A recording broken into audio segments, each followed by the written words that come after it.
Manhood, brought you in part by Reboot and Solomon's Bespoke.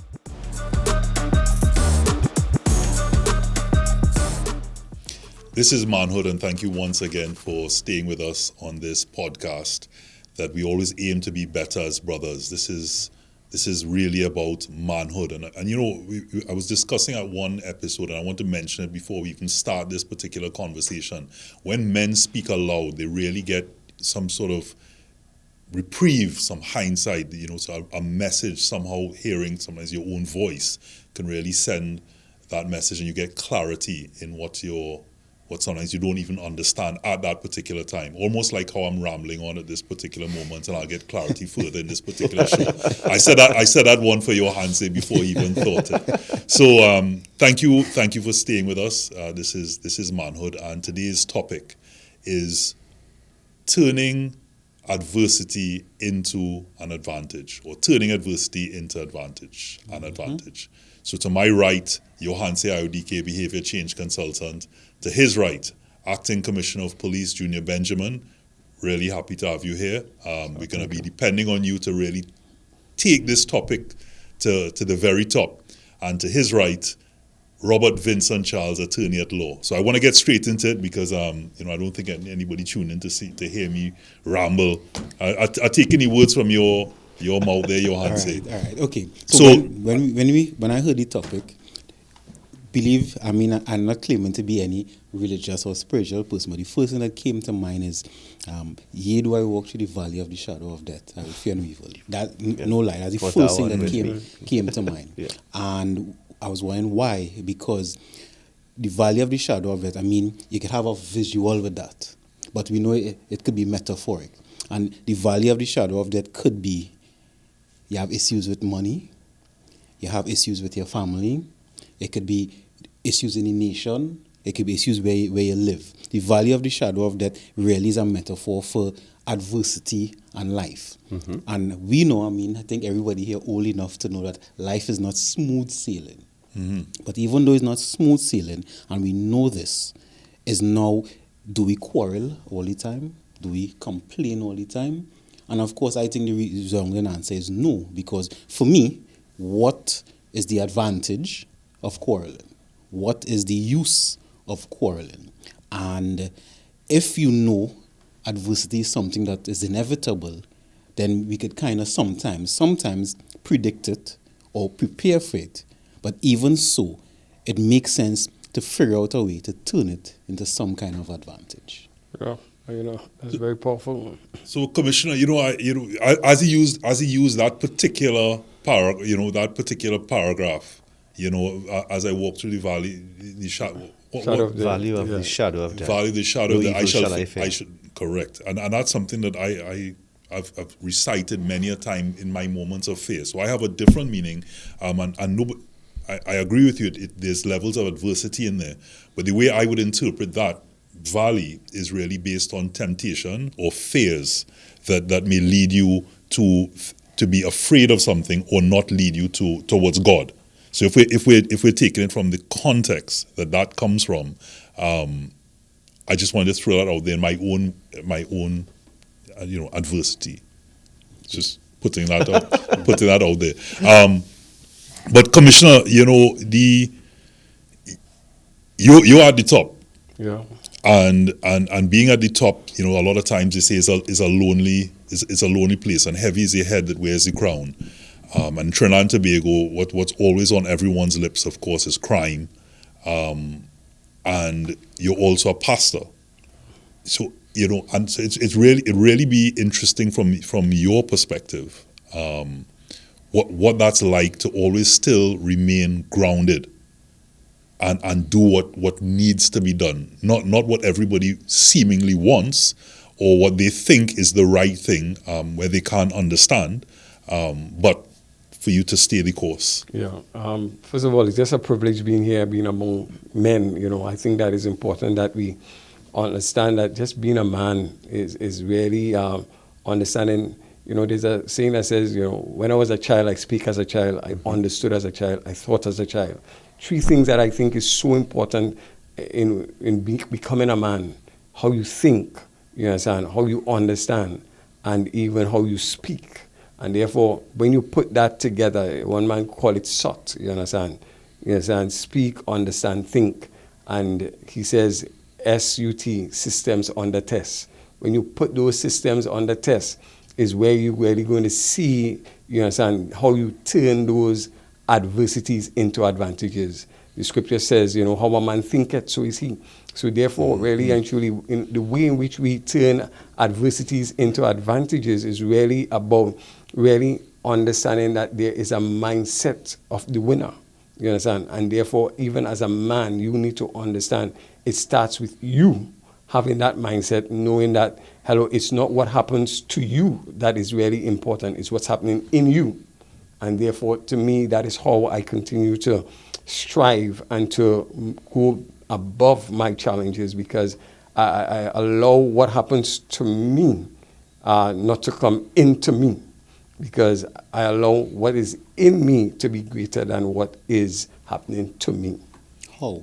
How you do that? Well, the scripture says it, that greater is he that is in you than he that is in the world. So I allow him to be glorified in my life. So therefore, as I deal with people, my first thing is that I must be an expression of the God that I serve. Okay. So therefore, my life must speak to the very principle that I hold fast to. I tell people I am not a police officer who is a Christian. I am a Christian police officer. My Christianity defines my policing. So therefore, integrity comes from the very standard and the very things that I believe. And therefore, I am not going to compromise that. I will quickly give over my job tomorrow if I have to compromise my integrity. You know? Commish, can I ask then, do you think that your faith makes you a better police officer? Well, I think that my faith helped make me the quintessential police officer, because you see, even within the police service, we have an acronym that speaks to our core values. And I tell you, it's like your fingers. It's pride, you know, professionalism, respect, integrity, dignity, excellence. If you take it from the next way, professionalism, respect, integrity, dignity, excellence, you'll always come to integrity as the one in the center, and it's the one that has the highest in terms of your fingers. And I think that is exactly what it is. Integrity has to be the quintessential thing, and that must be based on a foundation. And there's no greater foundation than one's faith. It doesn't matter what religion, your faith is important. And once your integrity is based on a solid foundation, it's not easily shaken, you know. I'm just thinking that somehow the closing, it feels like the closing segment there, you know, so yes, much, the nugget that was there as a drop mic after that I really like that acronym, you know, SUT. And it's something that I'll try and bring in my life. And you mentioned a lot about, you know, even when you spoke about winning. And I know, Vince, you know, you've read, you know, your man that follows, like, whether it be Goggins, and you gave me a book at one point, The Champion Mindset. Yes. So I know you've embraced a lot of that. And I'm glad that you mentioned it, because part of, I'll reveal it on this show, part of my other life, I'm an attorney at law, but my private life, I'm a sports shooter. And there is a very strong community within that, and we travel. Just most recently, we were in Puerto Rico last week. I'm pleased to say I won the senior division. Congratulations. I have to give myself a little kudos. Of course, deserved. The short point of that is that a lot of people, even, let's just use sport as an example. They think, okay, there's a physical aspect to it, the repetition, you just have to keep doing it and you get better. Without understanding that 95% of excellence is your mindset. Mm-hmm. Everything else falls into place after that. And then now, in applying that principle to your professional life, that excellence really is your mindset. You know, if you wake up in the morning and determine this, today not going to be the day of feeling this, you're going to have a very bad day. If you wake up in the morning with gratitude and understand, just waking up in itself is a miracle. Mm-hmm. And you know, someone asks, how are you doing today? I say, fantastic. They say, well, why? I say, because I woke up. And a man, I'm going to say a vagrant, I don't like using that. Mm-hmm. One day he said that, he looked at me when I said it to him, and he said, And you must thank God that you're able to move around. And I thought to myself, that is a huge message. Outside of me trying to say, well, I woke up today, that's a bonus. Because when you cross 50, you have less in front of you than behind you, right? So time really starts to make sense to you of what you really want to achieve. But then he hit word, boss man, you could walk around. You understand? I thought to myself, that's something that I added to my mantra of gratitude. So coming back to what you said, I'm going to say from my standpoint, I remember when you first became commissioner, there was an opportunity for many people to say many things.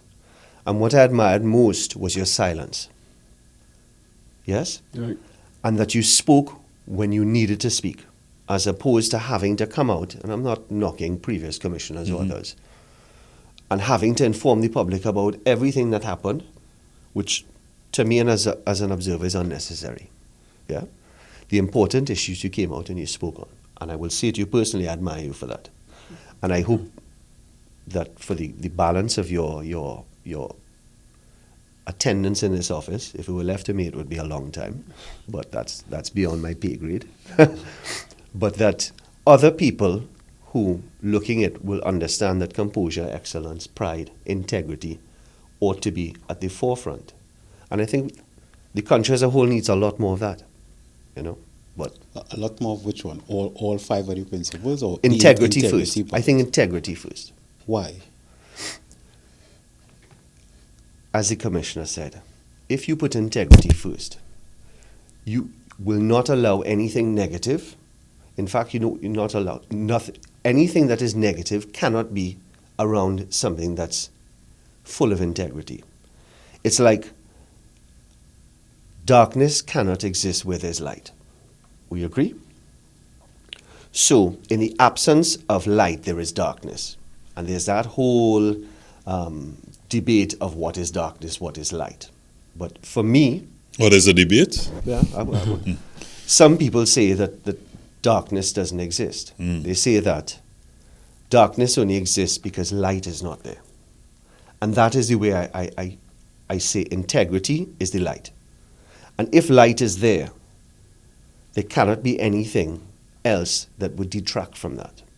Okay. Does that answer your question? Or? It does. Now, I can get a little semantic, right? Now, integrity in itself, right? And I paraphrase, I'm not using the exact dictionary meaning, means something simple as doing what you say you're going to do. Correct. Right? So, if you're doing what you say you're going to do, doesn't necessarily imply light, Because I could say, I go in and steal from somebody, and I steal from them. I am being integral to my word. If you understand where I'm coming from. But is that integrity? Yes, it is. Because I said I'm going to do something and I do it. Okay. Right. Now, sometimes we imply integrity as moral, right? And we put values to integrity. So that's why I ask that, because integrity in itself, and we stand in, and I'll tell you why I'm highlighting this, because, and this is my experience in Trinidad, right? Most of us not really integral, right? If we talk about, let's start with something, my experience with workmen. They say you're going to do something and you didn't do it. They say this fete starting at 4 o'clock, but everybody reach at 6 o'clock. That's not integral. If you understand where you're coming from. And I can't remember what's the opposite of integral, right? But us being not true to our word has become part of our culture. So I ain't going yet whether it's good or bad, what we being integral to. But if we can keep our word to what we say. So we say we're going to do something and we do it. Not we imply, well, it's Trinidad time. Well, you know how it is. Well, you know how we are. Well, you know how people are. That is excuses for integrity. So before we even say whether we're right or wrong, is our ability to keep our word. And that way, when we face with adversity, because many times if we kind of wishy-washy, or we could fall easily to something and change our minds at the last minute. That is what brings us down. That's what could allow, and I'm using your words now, the darkness to come in. Tell me. Because the thing is, I think there can be, everybody might have different shades of when we say integrity, what it means. Within the police service, and this is, and I more subscribe, and I do agree that it is about being true to your word, because that is one side. But I think that the real meaning of integrity is what we say, doing the right thing, even when no one is watching. Yes. That is Yes. that was is- my understanding of it in that that was context, the yeah. definition. It also has a definition that is, doing the right thing because it is the right thing to do. Those are two definitions that we share within the police service to guide us as it relates to integrity. And we're saying if you're saying that, then you ought to allow that your words must match your actions. So you're right where that is concerned.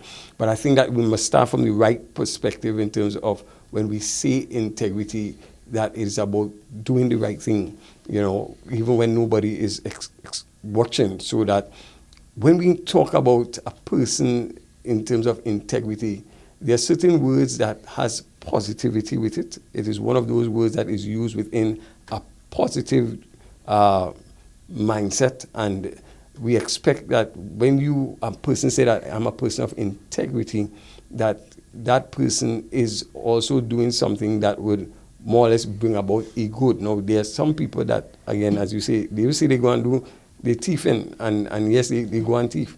Again, I think that is being truthful. You Correct. understand? Correct. Being Correct. truthful and being a person of integrity It's two different things. So I again, we could play the words, but I think The that semantics of it. Yeah. But at the end of the day, I think that when we talk about true integrity, it speaks to a person who really understands what is right and doing it because you are actually living it. It is about a lifestyle, and it's about a mindset that understands that, hello, I will not compromise. I will be true to who I am, even though no matter what the cost. And as a police officer, I've been there. I've been there where they would have asked me, to do things, and I decided I'm not going to do that. That's not who I am. And therefore, and whatever was the consequences, I was willing to stand it. I was thrown from one area to another, and I mean, it was painful. But at the end of the day, I stayed the course, and today I'm here. Okay. Yes, What if you could give us a idea, what was the process? How we was able to stay the course? Because I know you said it got a little difficult, and sometimes when you want to stay your course, but things get a little difficult, sometimes people waver. Yeah. How were you able to stay integral? Well, that's the thing. So I as I said, I always believe in my faith. So I'll be very honest. It was very young. I was very young just started as a probationer, and we went out on a particular a beat, and it was both of us, myself and another officer who was probably in the batch before, and I saw an argument taking place while I was on one side dealing with tickets and so on, and I saw an argument with this officer and another lady, and she was saying, I didn't come up the one-way street. He was saying, well, yes, you did, and he gave her a ticket. She said, well, I'm not paying my ticket, and I'm going to the court, and I will tell them that I didn't come up the one-way street. And he said, well, that's you understand? I saw you, and he walked away, and we went up going back to the station, and he said, well, you know what, Benji, you will have to come and say that you saw the woman coming up the one-way street to support me. I said, excuse me? So I didn't see you. I didn't see that woman coming up no one-way street, and I mean, I said, I'm sure if you said that she's coming up, I'm sure that would be sufficient. He said, no, you need a witness, so you have to come. And I was like, I'm not so sure. No. So I said, no, I can't do that. So he carried me back and he reported me to the sergeant. And the sergeant said, well, yeah, Benji, I think you need to go. I said, Chief, forgive me, but I have no problem, I'm going, but I'm going to just exactly say what I was doing. I was up on the next side doing nothing, but I didn't see anything. But, if the officer said that it happened, I am saying he's a man of his word.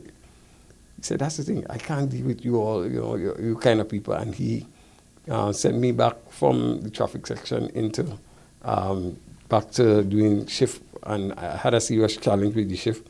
But I went back to the shift and I stayed the course. My point is, at the end of the day, I want to make sure when I sleep that, hello, I must be at rest. Because at the end of the day, it doesn't matter what happened to me. Let me know that I've done the right thing. Because at the end, I have to stand before God, and I want to make sure that I hear, well done, thou good and faithful servant. So for me, that is what I'm talking about in terms of integrity. That's how I stay the course. Because to me, it is about understanding that there is more to life than living, just as there is more to death than dying. And with that one, of course, we have the integrity of the show and myself to keep us true to time. And it's about that time to take us to the break. But just before we go to the break, Commissioner, where's our gentleman now?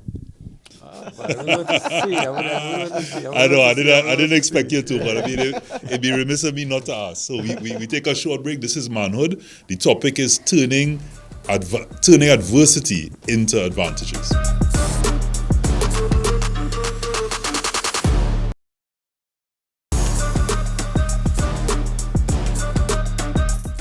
Hi, this is Manhood, and our theme today is turning adversities into advantages. And we are back.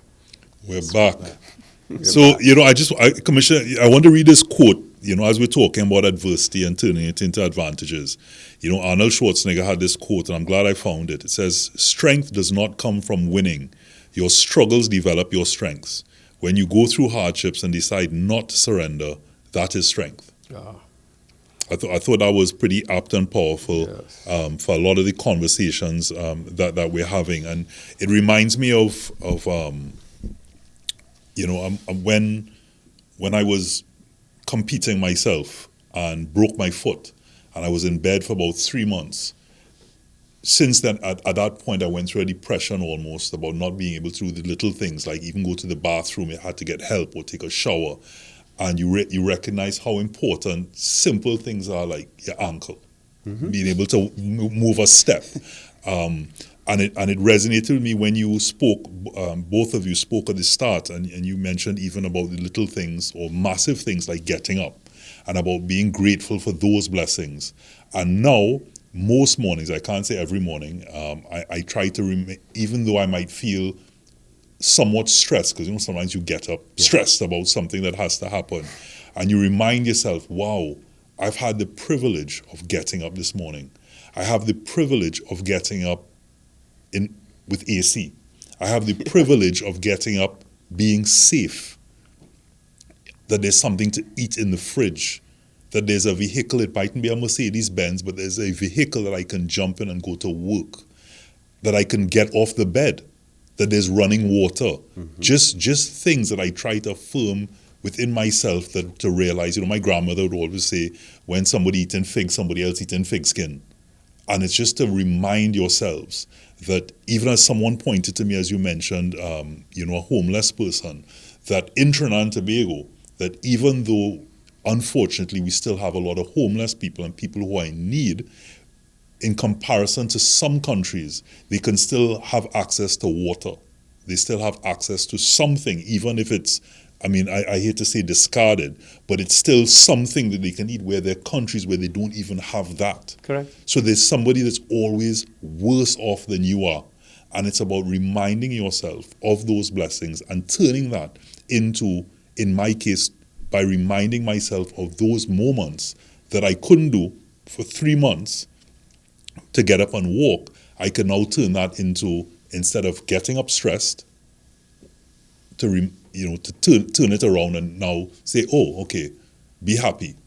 Turn that feeling into that negative into a positive and move on with my day. So again, turning adversity into an advantage to really push through the day and being grateful for the little big things of being able to walk. That's a good point.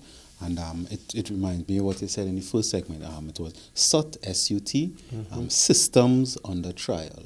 And I think the under trial is the important part to really know. Because how we would know we're strong if we have some kind of adversity? How we would know the systems we come up with, or the philosophy, or even our values? How we know that have anything if we're not tested by it? Now, sometimes, and I could say for me personally, sometimes I go, next test, testimony. Right? I leave school already, but we need school of life. So it have a test every day. Now, a test don't necessarily have to be something always difficult or strenuous, because the better system you have in place, the better you can deal with it, the stronger you are. But I believe, and sometimes even with my clients, when I say, there's a test you might have to endure, it is like, oh gosh, a next test, but that's life. But I think the key is having good systems and refining the systems, and you need to know we need to refine it, is having a test, and then we have a good system, we put in a proper philosophy, so therefore now we could stand up with integrity. Yep. And one thing I want to add to the conversation as well is that it's something that is mutually exclusive. You can't be grateful and yet complaining at the same time.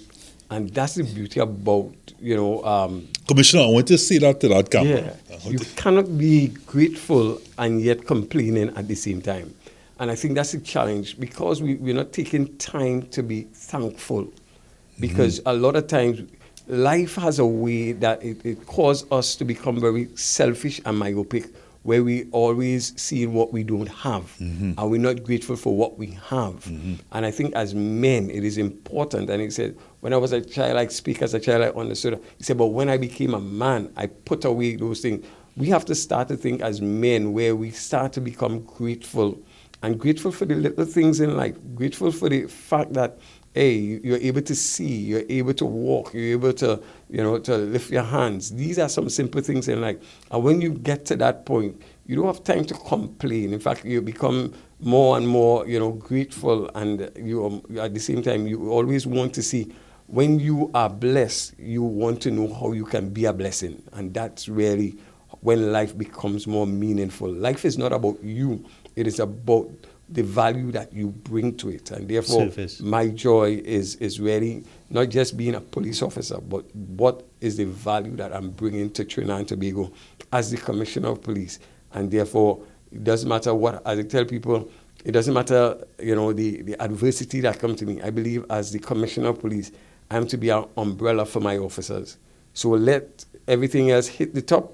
I must cover my officers, and they must feel protected by me being there, turning that adversity now into advantages that they can be sheltered. You said that, and it reminded me of that quote. Ask not what your country can do for you, but what you can do for your country.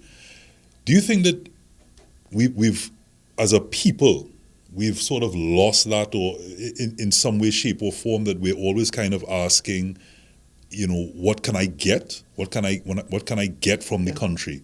And never really asking myself, how can I be part of that change?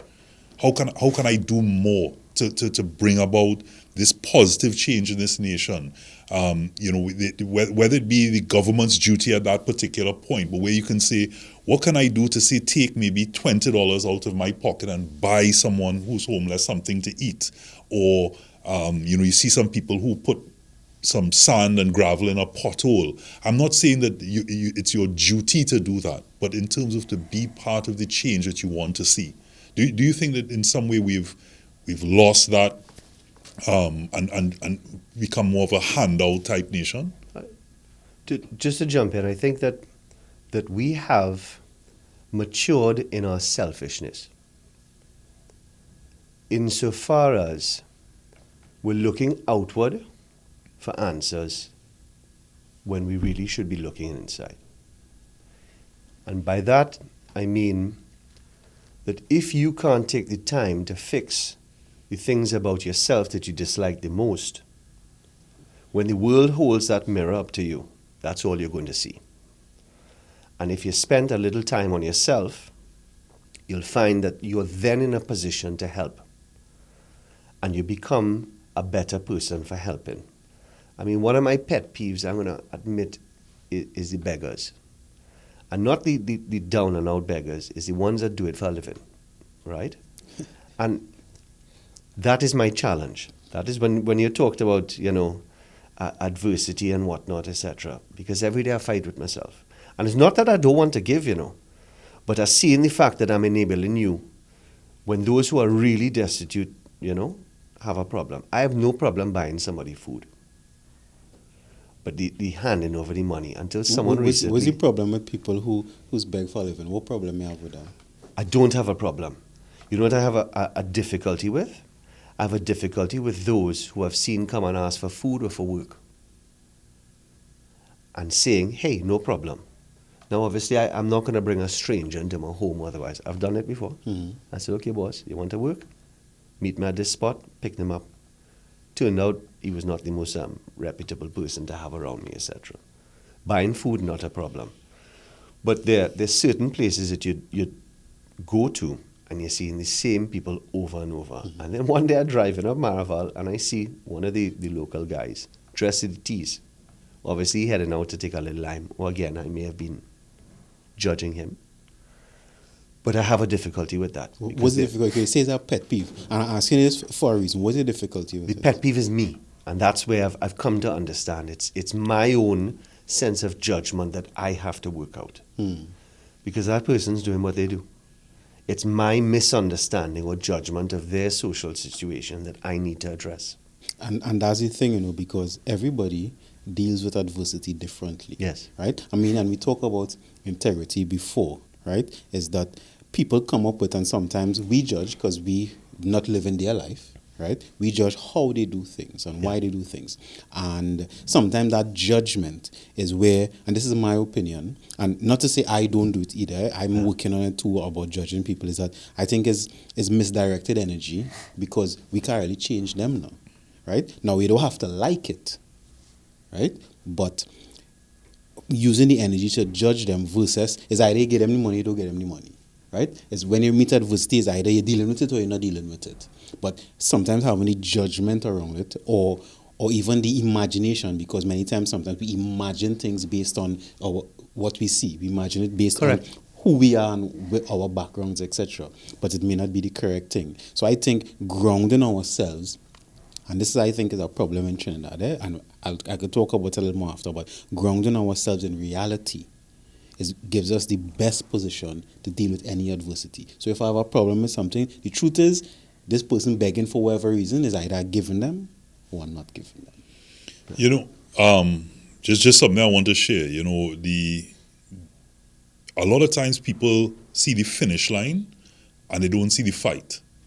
And even when you mention that, or I mention about getting up and about people in different countries not having certain things, and you then mention about judgment. And I'm sure there are people who will be looking at this particular episode at that time and going, oh, all they're privileged, or they could talk like that. And people don't see, again, they only see the finish line. They don't see the fight. They don't see that no matter what, they might see the commissioner and say, what you know about anything? You are no traffic, you rolling wrong in 2 Prado or whatever it is now.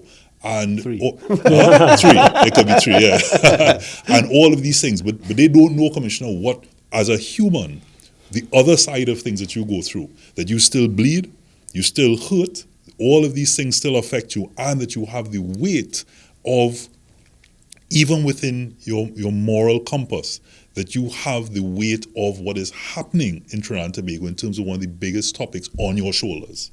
And, you know, Vince had said at the start about commending you on the silence and what that takes, that to go through that adversity, to be able to deal with that. Maybe when you want to say something, you know, someone might have given you a phone call and you really want to say, if only all you knew it, but based on what you stand for or don't stand for and the portfolio, you have to remain resolute. And again, people see Johan saying a nice jacket, you know, Vincent is nice shirt, me with, a crack watch, but still, you know, at one point it was a nice expensive watch. But they don't understand that we in ourselves have those choices. We in ourselves go through adversity on many levels. And the fight to get where we got 20 or 30 years ago, whenever it is that you were on the beat, to where you are now, seeing that climb again, persons wouldn't see that. They only see what is there now and judge based on that. Mm-hmm. And to come back to what you said, if you just permit me, just yesterday, you know, serendipitous that I saw it, where a guy saw a snake in fire and grabbed the snake out the fire. The snake then bit him, and as he got bit, he threw the snake back in the fire, right? As a reaction, he got a stick, then took the snake back out the fire, right? A guy walked up to him and said, well, that snake bit you. Why did you even try to save him at that point? He said, it's in the snake's nature to bite, but it's in my nature to do good. Yeah. So I'm saying to you that no matter what comes around you, that adversity, those challenges, your nature must still remain true to who you are as Vince, to who we are as a people in general. If you have integrity. You understand the circular part of it? Mm-hmm. Just your answer, you had said earlier on when we were talking about growth and change. the best way for growth, I feel, is through adversity. It presents you with the opportunity to change that about you for growth to happen. And then also, as you change your mindset and you have those, coming back to, again, the acronym, when you have these systems, you fall back to the level of your highest level of training. And the little things that you do that become the norm, if you fall back to that, every time you raise that bar, it increases and you become a better person. So on a national level, we talked about being selfish. Well, I indicated I felt we were selfish, but if we as a nation, we started to take pride in what we do, that has to resonate, if you understand. Somebody walking on your road smiling because they've had a great day is infectious. They hold a door open. You let somebody out in traffic, look back and see how many other people do it. And that's what I'm saying. It's the random small acts that incrementally change the greater good. But it has to start from inside. That's my humble view. I agree with you. And that's where sometimes the effort comes, because it is within your nature, right? Nature implies what you're born with. And there's an argument. Well, it's not really an argument anymore, but what shapes us? Nature versus nurture, right? Nurture is our environment, what is instilled in you, etc. And nature is what you're born with. And there are many arguments say that people born inherently good. So I'm not debating that. But the nurture part is important, because it's what is put inside of you, right? At a certain age, you could have a choice with that, with what you feed your mind with. But before that is what is put into you. And as a nation, so going as a nation now, is that whatever we play on the radio, play on the media, we say all the time, we put on social media, that becomes what the nurture is, right? So we are a product not only of what we're born with, but of what being put into us. So forget, I'm not going on a granular level, not necessarily what families do or what religions do or what groups do, versus the overarching sentiment of what being put into us. So if right now we are a nation, are using your words as a little more selfish, that means somewhere along the line selfishness was put into, or we allowed selfishness to be injected in us on a majority level. So I think too is to identify where and what are we being programmed with, so that we understand what's in us, the nurture, to know how we deal with adversity. But I believe at the same time, if we take out a picture here now, and I bring that picture, in that picture, who do you think would be the first person you focus on in that picture? How are you looking? Exactly. And I'm just saying, that's just how much we are selfish in terms of, if you look good in that picture, well, okay, we can stick that up. If you're looking bad in that picture, hey, don't even put that up here at all. Crazy. There's a picture in my batch, and my batch, everybody looking good. And in that picture, I don't know what happened. Nobody told me. The star on my forehead cap was one way, and everybody looking so good. I every time I see it, I just turn on that picture. I'm not even putting it up. The point is that I'm just so upset about that picture, and I wish every time I could just change it. But the point is, sometimes you focus on yourself. Many times you see accidents, and it's always the driver never die, Yeah. Because somehow They pull the away. passenger, he would pull away to save him his own. By nature, we are selfish beings, because we want to preserve me and myself. And I think sometimes we have to be honest with ourselves. That's exactly the society that we live in. And therefore, even as we talk about giving is not something that is just natural, you understand? It is something that sometimes you have to literally train yourself to be a true giver at all times. Because again, when you're giving small, and I go get me in my church, we normally give. So I give $100. Problem. I even give 1,000. Small thing. I remember one time, my dad gave. We had about $10,000 that we had to give out, because how we do it. And when I said, boy, wait. Then becoming a millionaire on me, boy. I wonder what you're doing with this. I would say it started to change when the money started to increase. And I'm saying that because, when we have to give, and there is something when we we give out of you know what you have. You know, I give out my wants, but when I have to give out of my need, that's when you really know if a person is a true giver. And giving to people and so on, I think that is important that we appreciate that we were born as men to give. You know, the scripture says, "Give and it shall be given back." Mm-hmm. And I think sometimes that, you see, that giving is not an easy thing. You know, and as you give, I'll just drop this here. As a man, if you even look in the scriptures, it says, "Husband, love your wife." He never said for the wife to love the husband. You have to give that love. As you give that love, you understand? He said, "Hey, wives, you know," he said, "Obey your husband." But he said, "Hey, it is the man to love." So as you give that love, what is love? And that is the question. What is love? Is love a feeling? Or love brings about a feeling? I'm saying when you understand what this love is all about, you understand? You recognize that, hey, love is about giving sometimes till it hurts. For God so loved that he gave his son, and his son died. I'm just saying that when we really kind of understand this whole idea of giving, it is knowing that sometimes you give it and a lot of people might not even say thanks for the gift that is given. But you give it anyway because you understand it's about purpose. It's about understanding what I'm doing is I'm giving it to make a difference. So then even if I give the vagrant the money and he use it to buy drugs, you understand? When I give it, I'm not giving it to get it back. I'm giving it. You don't give to get. Because I'm giving it because I know by doing this, I am giving it with the good intention that you would use it. And I tell him that, hey, use this for a right purpose. But when I give it, I give it. You understand? And I don't look back and say, hey, you better use it. Hey, if I give it, I give it. So I think that sometimes, you know, we have to. Now, is that coming from a spiritual and religious point of view? Because why I ask is because let's just say someone have no spiritual beliefs, right?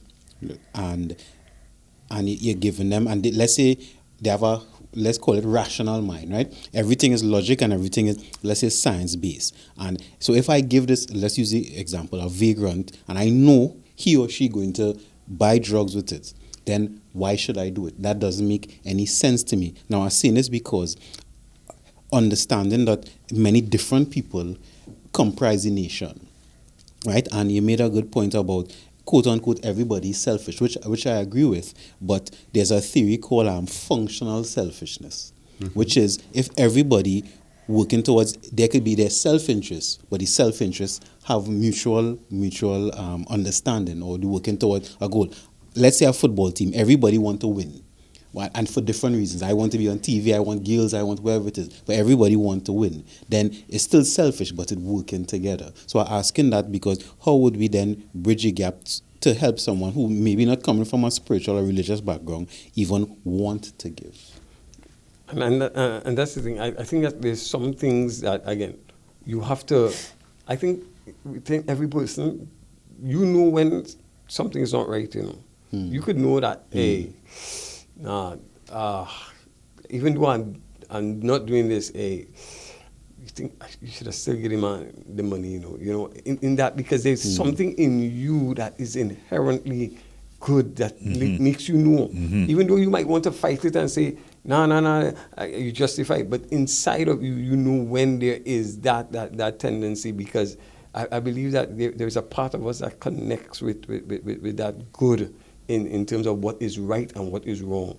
Okay. And I'm saying you don't have to train a man, you don't have to teach a man. It is all about a person having that sense, that consciousness that it is there.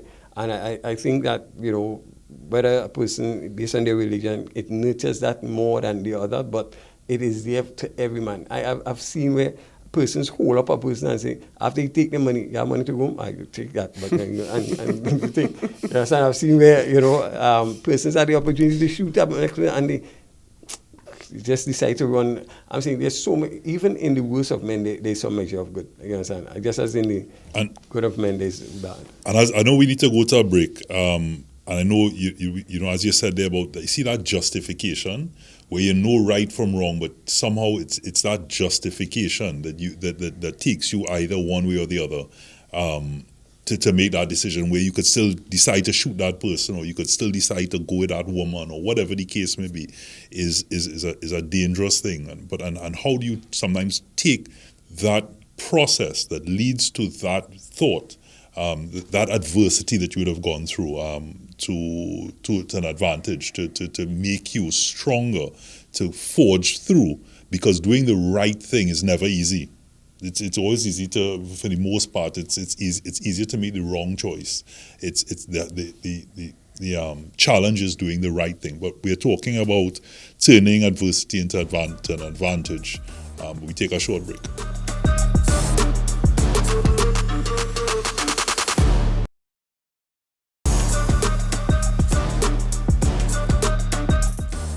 This is Manhood.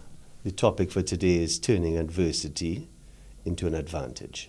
So, before the break, we were talking with the commissioner. He was giving us some insight into selfishness as a nation, etc. But I think the real story is we don't get the commissioner of police with us very often, and it'd be great to hear from your perspective. You know, your journey from PC to commissioner, if you don't mind sharing. Oh, sure. Well, you know, I started, I'm from Tobago, and I joined as a special reserve officer because my dad was a special reserve officer. And it's so good that when you're talking manhood, that men, we have to understand that there's so many young people looking at us, and we can be models and mentors. And I also say multipliers. My dad was that type of person to me. And because he was, you know, a special reserve officer, I wanted to just be a special reserve officer. And I started, my life has always been one that is full of challenges. So I struggled in school. I couldn't read too much. I was not bright in spelling and that kind of stuff. And I tell people I would come 23rd in tests, you know, 20th. In fact, I actually broke a record. I came 32nd. Out of 33, you know, and I mean, the belt actually told me that was not a good position. So the belt in school or the belt at home? At home, in fact, yeah. But I struggled, and it's not that I wasn't willing. It was just tough. But it's in the midst of that, I did common entrance, and I actually often said I did the English part, and I was reading so slow that when I did the exam, that I was like about number 10 or somewhere out of 30. And then I heard time up, turn the paper, can't look back. I was like, I started to cry. I was like trying to get myself. Then I did the math, had a little time, and I had to answer 20 questions by guess, any, mini, minor, more. Mm-hmm. And I mean, I came out there and I was shattered, you know. And I remember going to this guy. I know I was dunce, but he well dunce. I said, hey, partners, how you did it? He said, man, I busted up, man. Like, you know, right after I went into the car and my mom asked me, how was it?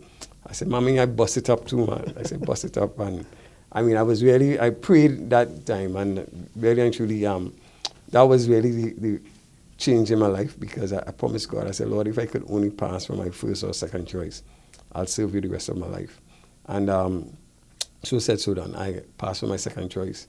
And with eeny, meeny, miny, mo? on one section. One section. That's not a technique we're going to use. Yes, I don't want to subscribe that at all. But I made it, and I promised, and I remember the Sunday, I actually just decided, hey, look, Lord, I'm going to just give my life after that. And I had ups and downs, but, you know, that was the turning point. The bottom line for me is that I continued to struggle in school. I went to Scarborough Signal Hill and had my spelling challenges and reading challenges. But I was very determined, and I think that for me is what I want to even tell persons. It doesn't matter, you know, how you start. I actually did the exam for Special Reserve and actually failed the exam that day, went home crying, and then while I was home, you know, my mom said to me, hey, if God has something for you, nobody could take it away. And then not too long after that, I got the call, said, Mr. Benjamin, I'm calling you from the headquarters. We have 33 people, we need 35, and you're the highest failure, come back up. So I got in as the highest failure in 1989. That's interesting. The highest failure. Highest failure. And the highest failure went back to Tobago in 2021 as the senior superintendent in charge of the division. And now the highest failure is speaking to you from this position. And again, I use it to encourage persons. It's not about how you start the race, it's how you finish. It's understanding that life is about destiny and purpose. When I joined the police service, I was 29 years of age. There's no way I could see myself even reaching anywhere. But I think when God has a plan and a purpose for your life, I'm here and I'm still have about 6 more years again. And I'm just saying the stories could keep going. But in the midst of that, there's a lot of adversities that took place. I'm also an attorney at law. So even in my second year of law, I failed my whole year outright, and I was like, how could this happen? So discouraged, and I had to pick myself up and keep going again until I reach here. And so I tell people, success is not just a destination; it's a journey, and it's all about doing small things correctly, consistently, and then you get there. So I'm grateful. Well, they said that success is a number of failures. And you hear even the greats Kobe Bryant and Michael Jordan and Tiger Woods, and these people will tell you it's through those failures they made adjustments. Yeah. And had they not failed, they wouldn't have known how to correct it to be the success that they are now. And like you said, to the person you reported to back then when you were on the beat, and the person who asked you to basically testify or to lie, to witness for him, where are they now? Strong words. But that's in effect, there's no beating around the bush. It's a lie. And so the other thing, that if not is quintessential to this conversation here today, adversity to advantage. That there's that story.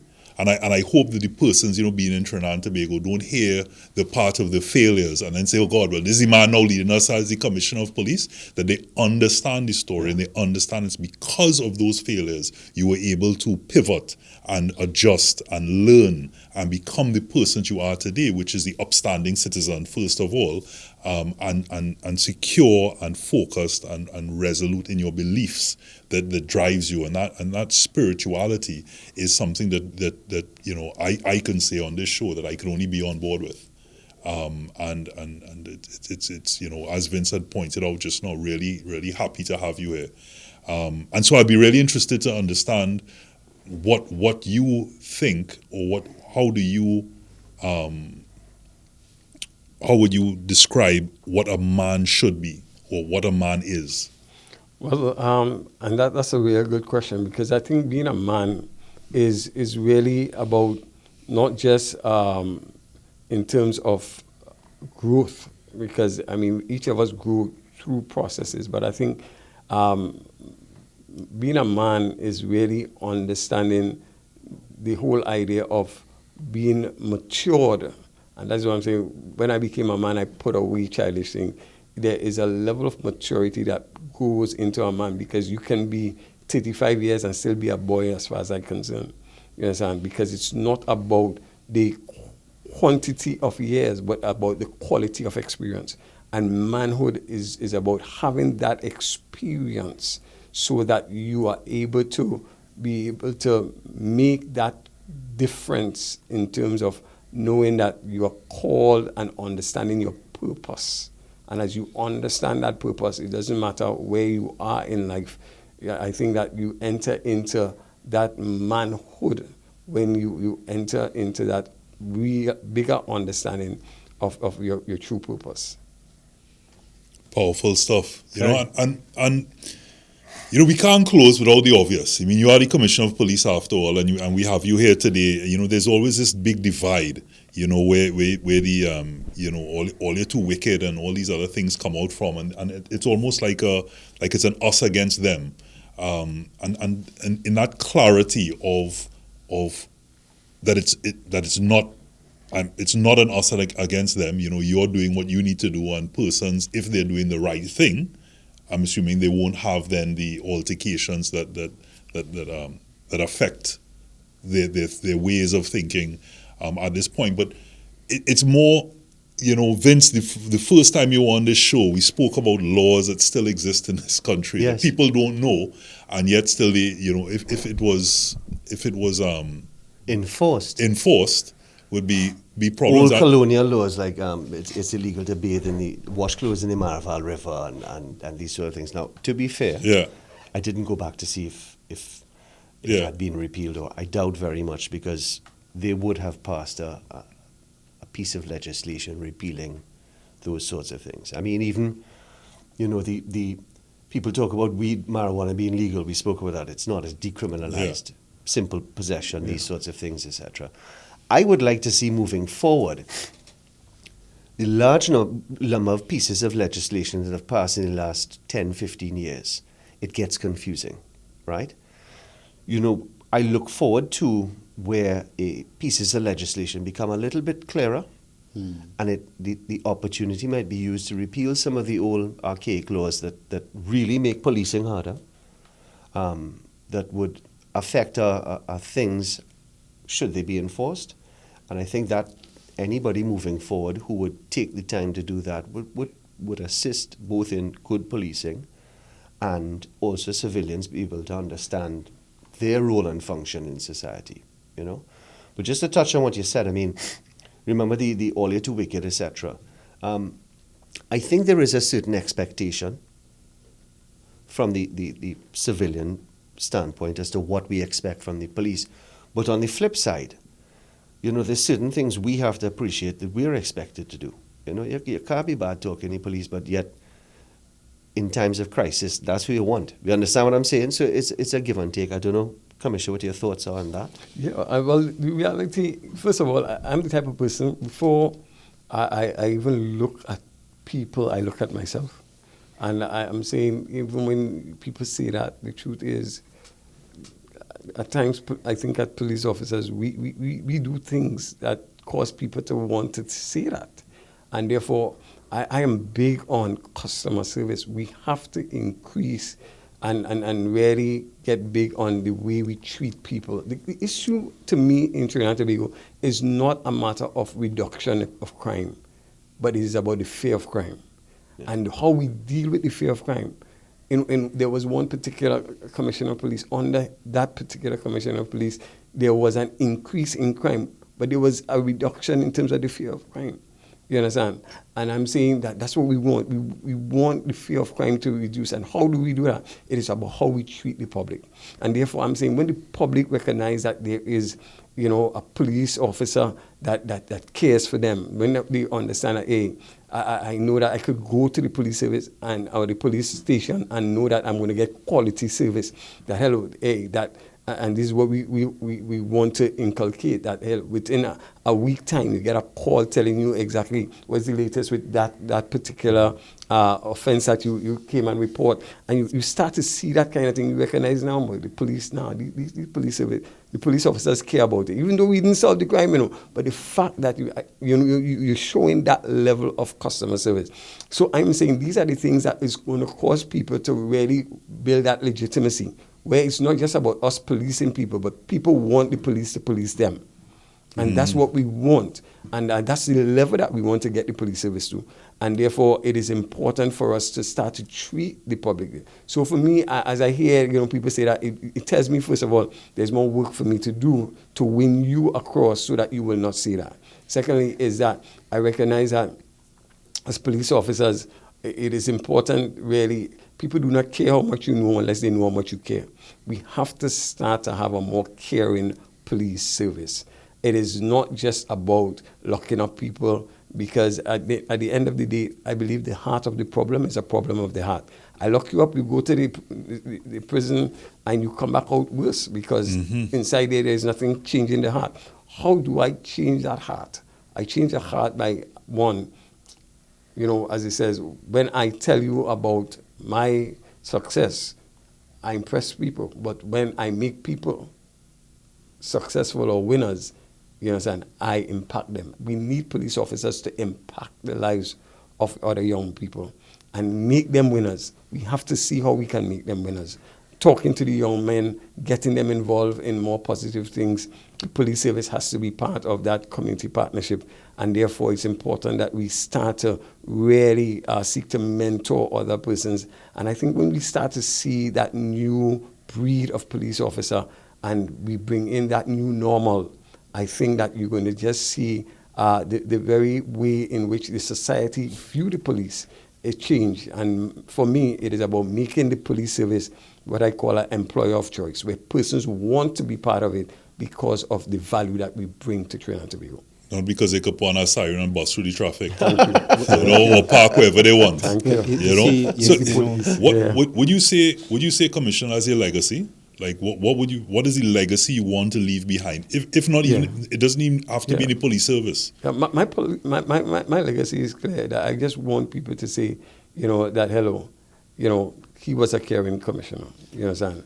And that's why for me, my mantra has been, I must be a commissioner for all. It doesn't matter, for the special reserve officer to the regular police officer to the civilian that is in the police service, to Trinidad and Tobago, to every creed and race, to the poor and the rich, everybody. I must be their commissioner. I must be the commissioner for even the person that we lock up in the station. I must be his commissioner. And therefore, it must be a commissioner for all, seeking the interests of those persons and ensuring fairness and justice for all. What you're saying there, I like it. And the funny thing is that we've been hearing that forever, that put people first. I hear in that sense, whether it is in business, right? Your human resource, right? Check on the wellness of your people. Now we're hearing it, and for some reason, I don't know why we're not seen as the important part. Even this morning on the police segment on CNC 3 morning segment, they spoke about community policing, right? And the importance of it. And without our people, we don't have anything, Correct. Right? And I'm saying that because whether you're in the police service, no matter what field you are in, your customers, without your customers, you have nothing. And I don't know, I'm not too sure why we're not realizing that. But even in that sense, I like what you say about looking inside. And once one person starts to do something better, it could give an example to others. And it goes back to who you are inside, whether it is you're dealing with adversity, because how you deal with adversity, people will see. Right, and therefore that's part of the customer service. That's part of putting people first. So I agree with you. Work on yourself, right? But also consider what others might be going through. So we have to get to that point where we're closing thoughts. But I want your commissioner just for a moment to take your hat off. I know you did already, but to just say it in terms of take yourself out of the commissioner of police and. In your experiences in life as a citizen of Trinidad and Tobago, or in terms of even your years of police servicing, what if you had to let your hair down? I mean, I know you keep using things that are clearly, something that's a true statement, because you're only human. You might want to watch the public of Trinidad and Tobago and say, all you're too wicked. You stop playing your. Or is there something you feel outside of the uniform that you'd really want to communicate to the public of Trinidad and Tobago to for lack of a better term, be better? Well, probably there are a couple of things that I would want to see in terms of being better. But for me, I don't know. Life is always about, it's not just about what you face, but to me, I always recognize the importance is that in order for me to remain grounded, my wife, one time I went out and I was thanking everybody, as I was, reaching this point. And I thank everybody and forgot to thank my wife, and saying, what? So, man, when I came back. Sounds like you need that lawyer. The ring's still on your finger, so we're glad to see. Yeah. She said, kite. I was like, well, I said, kite? Yeah, she said, kite. So I don't understand. I said, well, probably kite is a nice thing, I said, thanks. By the time I went in the car, she's not talking as well. So I said, when you say kite, she said, let me tell you, kite never fly by itself. Right? It's always need a thread to keep it to the ground. And I want you to understand, you're forgetting the thread that's keeping you to the ground. So I want to recognize the importance of, that team spirit, and I think that strong family really brings strong communities. Strong communities is going to bring strong countries, and we need to get back to the family. We need to, once again, especially as men, we need fathers to stand up in their families and really understand that the part that you play, even though we have single mothers, they can't take the role of the fathers. And as men, we need to stand up and be counted. We need to do our part, because when I look at the number of persons in the prisons, how many of them are fatherless? How many of them grew up without their fathers? And therefore, I think if they, as true men and manhood, as we talk about, if we really want to see a change in our society, we need our men to stand up and be counted in the family. And I think we're going to see a big change in terms of what the future holds with our country. I know you mentioned about family there, and I could only imagine your position when you reach a certain status, or a lot of people who are around you always remain around you because they think you can give them something. So I could imagine, the calls for, hey, I want to get an FUL, or I could get, probably one of the number one questions, or it's always something that they want from you. How in that adversity do you want to turn that to an advantage? Just in closing, really, and how do you remain true to not just yourself, not just as the commissioner in terms of what the portfolio demands and the office, but also to yourself? Yeah, one of the things for me, while I serve as a leader, I recognize that a lot of people will come because of their own personal interests. So I really keep people, in terms of my purpose. So even if you come for that, I tell you that, hello, I'm not going to, give you a lie. I tell you, look, I'm not dealing with that. I tell people I'm not dealing with that right now unless it's absolutely necessary. I have a police service to run, and the police service is not FUL. A police service is understanding that I have officers. I have officers that are hemorrhaging. I have officers that are bleeding. I have officers that needs a leader, and therefore they need tools. I need to see about my officers, and therefore I seek to put first things first. It's important as a leader that you prioritize, that you put things in order, in perspective, and even as you seek to deal with that, what I try to do is to be true to who I am. I think that many times we try to want everybody to love us. I'm not here to be loved. I'm not here to be appreciated by people. I'm here to do a job. And therefore, that job is my priority. I want to make sure that as the Commissioner of Police, I am a commissioner for all. And therefore, if persons, by doing that, might not like what I'm saying, that's okay, because to me, problem is spelled P-E-O-P-L-E.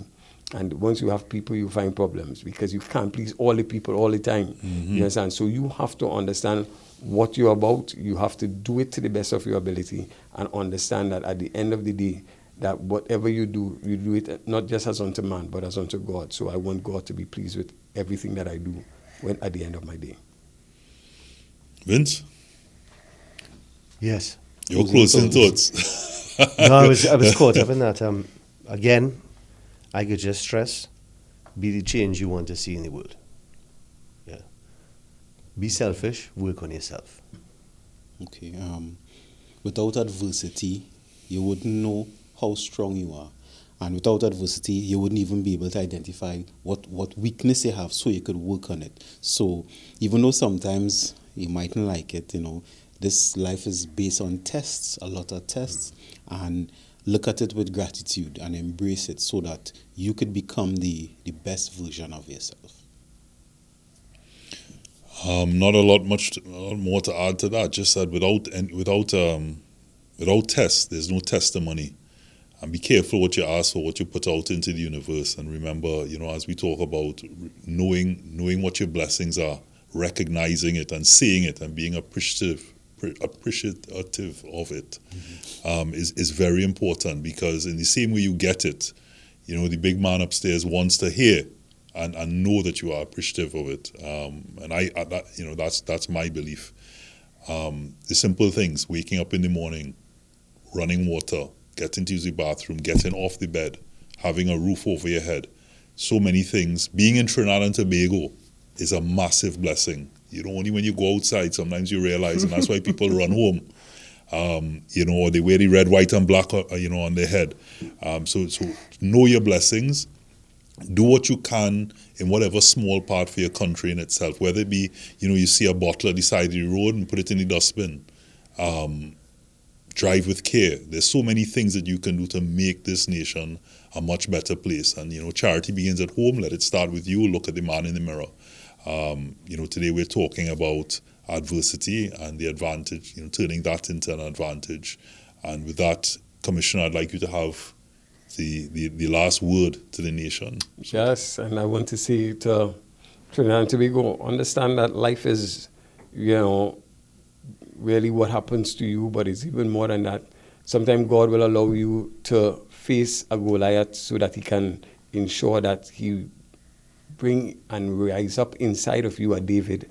And sometimes you don't even know that inside of you there's such greatness. It starts in very small cycles, but as you continue to be the man that God has called you to be, a great David is coming up that will one day lead this nation. So be all that you could be with him. Well, this is manhood. And, Commissioner, as you mentioned that, I can't help but think, when David called, when God called David to be king, he didn't give him a crown. He sent him Goliath. Yeah, that's right. So this is manhood, turning adversity into advantages. Johanse, Commissioner Junior Benjamin, Robert Vincent Charles. Thanks for joining us.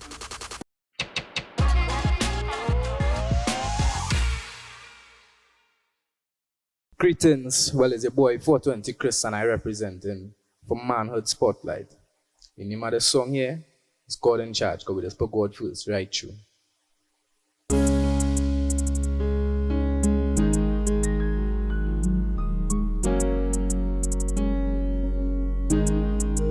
So put God in charge. 420 again. Yeah. Check, me can't bother with them. Them build different people too deceitful. Rather step by myself. Them on a different meds. Color them mess up my head. The mount of stopping on my back. Me grow fed up a friend life. I teach lesson. You better learn something. Me give my heart to a girl. She mess around on the head. That's just another lesson. Pick up your book and pen. I recommend if you just put God in charge. See how your life I go change for the better. And if you put God in charge, I bet you nothing in the world will stop you. Check, and dirty bad man can't put 420 under pressure. Me have faith because me know the Father and I would desert me. Yeah, well alright then. So life might hard, but we never stop trying. And all praises me give to the Most High. Negativity can broke my vibes. Only God could save me in the darkest time. Who you feel it save me when my almost. And when me pray suicide, it's God change my mind. That's why I put God in charge. See how your life I go change for the better. And if you put God in charge, I bet you nothing in the world will stop you. Check, and dirty bad mind can't put CNC under pressure. We have faith because me know the Father and I could desert me. Yeah, check, you have to brace for the seasons. Life will rain on your crops with no reason. Yeah, but don't stop, keep moving. You want to reap your crops in right timing. Yeah, me know it might seem funny, but if you only faith and not let go, me bet your life I go working on your favor, So if you do the good things that I go, put God in charge. See how your life I go change for the better. And if you put God in charge, I bet you nothing in the world will stop you. And dirty bad man can't put KG under pressure. We have faith because we know the Father and I could desert me. Check, put God in charge. See how your life I go change for the better. And if you put God in charge, I bet you nothing in the world will stop you. Check, and dirty bad man can't put 420 under pressure. Me have faith because me know the Father and I could desert me. He never leave me yet. Manhood, brought you in part by Reboot and Solomon's Bespoke.